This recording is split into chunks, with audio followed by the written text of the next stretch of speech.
Well, hello, 7th graders. This is your review. It's not going to be a paper and a pencil review, but it's going to be a video review. I have in front of me your test for tomorrow, and I'm going to tell you what you need to know. This is also your review that you should complete. I'll be using that and your test. Okay, here's the information you need to know. The cattle drives were started in about 1860, and they lasted through the late 1800s. You know that there were four main cattle trails we're talking about. There was the Shawnee, the Goodnight Loving, the Western, and the Chisholm Trail. You'll need to know all of those. You'll need to know how the Indians were treated after the Civil War. You'll need to know that they were not treated very well, and they were moved to reservations that were created by the American government. You'll need to know the nickname that the Indians gave to the African American soldiers who were stationed in places like Concho and Fort Davis. Buffalo Soldiers is the right name. Let's see. You'll need to know some of the things that pushed westward expansion into Texas. Why was Texas growing, and why were people going to the west? What did and didn't help it? Here are some things that did help western expansion into Texas. Removal of the American Indians. It made it safer for Anglos to live there. The railroads kept growing to the west rather. That helped people get there and get goods and services there easier. And there was plenty of available land for ranching, for farming. Mostly for ranching, but some for farming. You're going to need to know who Quanah Parker was. Who was Quanah Parker? Well, his mother was a white woman who was captured as a young infant, or a young child rather, and his dad was a Comanche warrior, and he became the last Comanche chief that did not live on a reservation. You'll need to know how the Civil War affected the cattle industry. One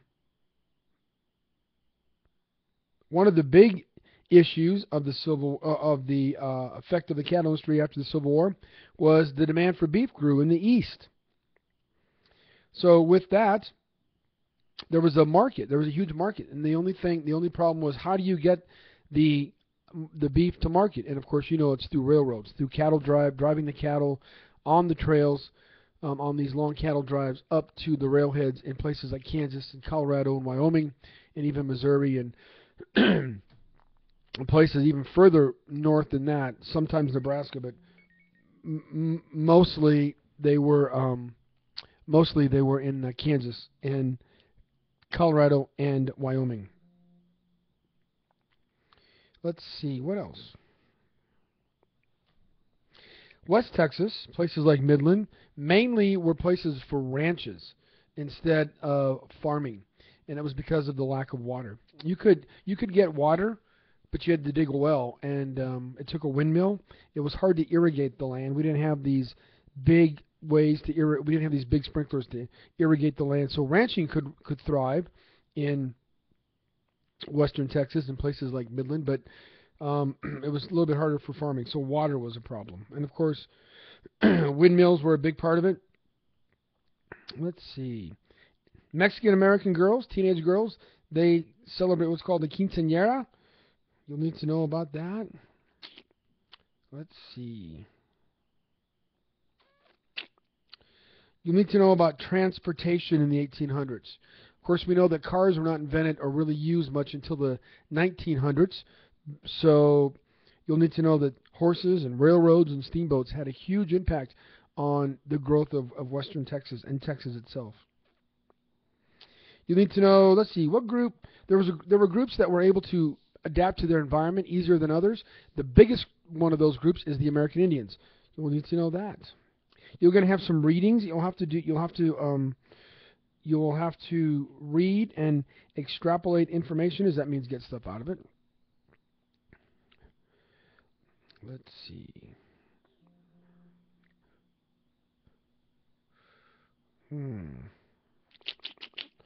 Okay, you'll need to know that cattle drives, they were dangerous. They were long.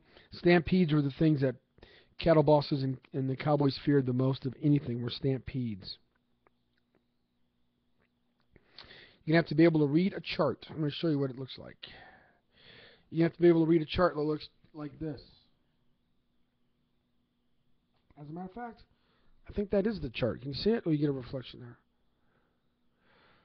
Why did people settle in Texas? Why did they settle in certain places in Texas? You'll have to be able to read that and ascertain that information. Here's another chart. You're going to have to read that and be able to figure out what that chart's telling you.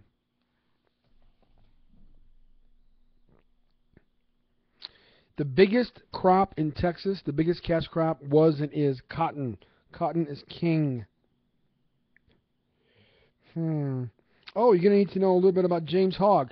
Remember, James Hogg was a governor.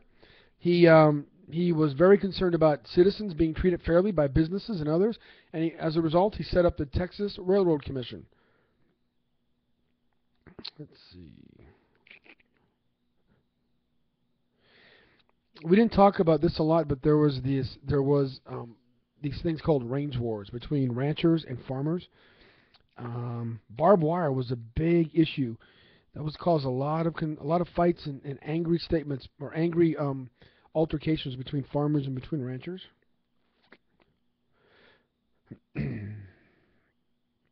The open range, barbed wire put an end to open range, and also railroads eventually came to Texas. That put it into cattle drives. Barbed wire and railroads put an end to the cattle drives in Texas.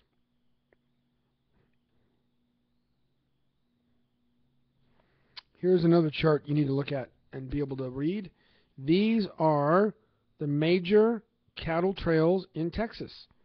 You're going to have to figure out where they went, where they were going, why they were popular, which ones were the most popular, which ones were the earliest cattle trails, where they started from, who used those cattle trails. You're going to have to draw some conclusions from those cattle trails. The main thing is you're going to have to be able to read a lot of maps and a lot of charts rather than a couple of maps. Here's another chart you'll have to be able to read. Oops. It's going to ask you how railroads came to Texas. Now, let's look at this sheet real quickly before we end our little review. Okay. When were the cattle drives? Well, I said that earlier. You know that they were in the mid to late 1800s. What did a windmill do? Windmills, hugely important for Texas, and especially for West Texas. They got water from underneath the ground. You're going to need to know the three main cattle trails used in Texas. Why were the cattle driven to the north? Well, there was a market in the east, but there was no way to get them from Texas to the market in the east unless you drove them to the railhead. So they were able to go to the railroad, and the railroad would take the cattle from Kansas or Nebraska or Colorado, and they would put them on a cattle car and ship them east where the big demand for beef was. We talked about why the cattle drives ended, barbed wire and railroads coming here, and that's why open range ranching also ended. Quanah Parker, last Comanche chief who didn't live on the reservation. Why was ranching in West Texas bigger than farming? Water was a problem. And the Native Americans adapted to the land in many different ways. They were able to use the resources provided to make use of, or they made good use of all of the resources, and they were very adaptable. They could go without for long periods of time, and they were able to use what nature gave them. Don't forget to know what a quinceañera is. Your test tomorrow is 25 questions. It's fairly long. There'll be some reading. If you have any questions, please leave a note. Down here below, there's my email address, tfreeze@midlandisd.net. Good luck. If you have questions, call me.